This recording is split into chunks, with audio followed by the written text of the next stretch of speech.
कुछ पर्सनल सवाल आपसे पूछना चाहूंगा। हर बार 2-3 पूछता हूं, पर इस बार भी कोशिश। पूछकर क्या करोगे, कुछ निकलेगा नहीं यार। मैं फिर भी कोशिश करता हूं। मैंने सुना है कि आपका जब जन्म हुआ था तो आपका शरद पूनम के दिन जन्म हुआ था, तो बहुत दिनों तक आपको पूनम भाई के नाम से भी लोग जानते हैं, और आपके नामकरण में बहुत देरी भी हुई थी। इसकी क्या वजह थी, कुछ बताइए। नहीं, मेरी बुआ ने मन्नत मानी थी कि 5 साल का हूंगा तब नाम तय किया जाएगा। चूंकि मैं पूनम के दिन जन्मा था तो सब पूनम कहते थे। इसमें कोई बड़ा रहस्य नहीं है भाई, हर एक बच्चे के साथ गांव में होता है। एक कहानी जो मैंने आपसे भी सुनी है थोड़ी बहुत, कि जब आप 11 वर्ष के थे तो आपको आपके घर वाले चाहते थे कि आप यूएस चले जाएं, तो आप घर छोड़कर भाग गए। छोड़ो, मैं भारत छोड़कर कहीं नहीं जाने वाला, यहीं रहूंगा, यहीं लड़ूंगा और यहीं जीऊंगा। अगले साल मोदी जी के गवर्नेंस में करीब 25 साल पूरे हो जाएंगे, और आपने उनके संग बहुत क्लोजली बहुत समय तक काम किया है। इस केमिस्ट्री के बारे में कुछ बताएं, किस तरीके से ये जोड़ी इतने साल से साथ में काम कर रही है, आप एक दूसरे को कैसे कॉम्प्लीमेंट करते हैं? देखिए,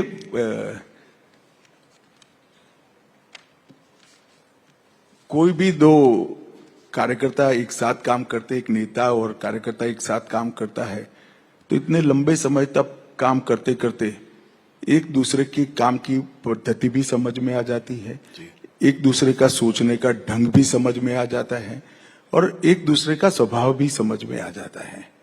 अंततोगत्वा तो चाहे मोदी जी हो चाहे मैं हूं, हमें हमारी आइडियोलॉजी के अनुरूप काम करना है। तो हमारी आइडियोलॉजी है, वो हमारी गाइडलाइन है, इसीलिए कभी मतभेद पैदा नहीं होते हैं। वो भी आइडियोलॉजी के लिए, देश के लिए, संविधान के लिए सोचते हैं, मैं भी आइडियोलॉजी के लिए, देश के लिए और संविधान के लिए सोचता हूं। तो मतभेद होने का कोई सवाल ही पैदा नहीं होता। जहां एक दूसरे को कंट्रीब्यूट करने का सवाल है, इसमें जरूर एक दूसरे को कंट्रीब्यूट कर रहे हैं, मगर अलग प्रकार से। मैं मोदी जी जो लक्ष्य तय करते हैं, इसका पूरा करने के लिए मेरे साथियों को साथ में रखकर पूरा प्रयास करता हूं। ये मेरे कंट्रीब्यूशन का तरीका है।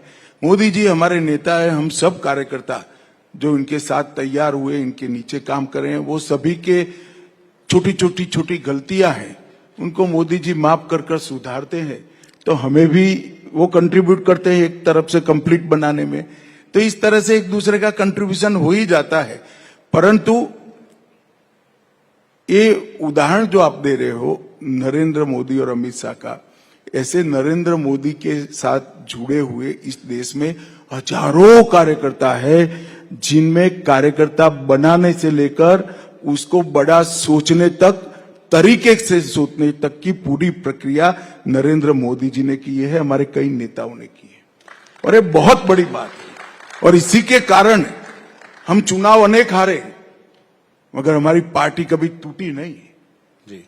चुनाव हारे, हम साफ नहीं हो गए। यूपी में कांग्रेस चुनाव हारी, साफ हो गई। बिहार में चुनाव हारी, साफ हो गई। हम साफ नहीं होते, इसी का कारण है कि हमारे कार्यकर्ता आइडियोलॉजी के लिए काम करते हैं, देश के लिए काम करते हैं, देश के संविधान के लिए काम करते हैं। अमित जी, एक आखिरी सवाल। अगर एक दिन मान लीजिए आपको बिल्कुल फुर्सत हो, कुछ भी करने को ना हो, कोई मीटिंग ना हो, आपके पास पूरा समय हो अपने लिए, तो आप क्या करेंगे उस दिन? मेरे पास 8000 पुस्तकें हैं, काफी सारे पढ़ने का बाकी है, और मुझे शास्त्रीय संगीत का भी बहुत शौक है, जिसको मैं समय नहीं देना पड़ता। पुस्तक तो जरूर पढ़ूंगा और संगीत सुनते सुनते पढ़ूंगा। अमित जी, आज आप हमारे संग जुड़े, आपने हमारे सारे प्रश्नों का उत्तर दिया।